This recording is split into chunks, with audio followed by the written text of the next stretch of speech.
struck at the heart of Iran's nuclear enrichment program. We struck at the heart of Iran's nuclear weaponization program. We targeted Iran's main enrichment facility in Natanz. We targeted Iran's leading nuclear scientists working on the Iranian bomb. We also struck at the heart of Iran's ballistic missile program.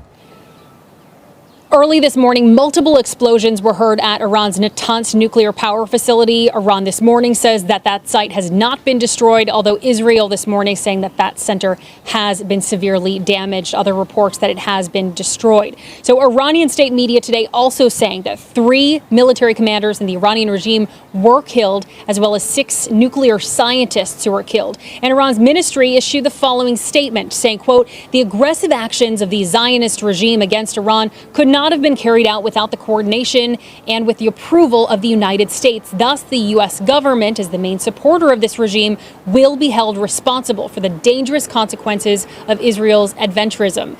Now, U.S. Secretary of State Marco Rubio issued a statement as well saying, quote, we are not involved in strikes against Iran and our top priority is protecting American forces in the region. It was 3 a.m. this morning when sirens blared across the country, waking millions of people in Israel, telling them to get to shelters. The defense minister declared a special state of emergency after this elaborate strike in anticipation for the Iranian attack that would likely follow. And Israel says that Iran launched 100 drones in retaliation.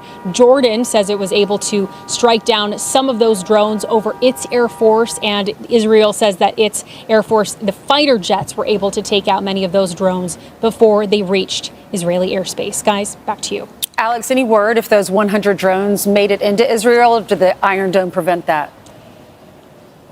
So the fighter jets were able to be up in the air and striking down these drones before they entered Israeli airspace. A major sigh of relief for people who, again, woke up at 3 in the morning, rushing to those shelters, waiting for word of when and if it would be safe and whether or not the Iron Dome would be overwhelmed. So we do have a little bit of clarity. As of now, the Home Command has told people they are allowed to go a little further out from their home. They do not need to stay in their shelter or right next to their shelter, but still, the streets are empty. People are inside. There is no public gathering allowed today or throughout the coming days, as the IDF warned just about an hour ago that this likely could continue, as again, we are following these new reports of another wave of potential strikes taking place right now in Iran.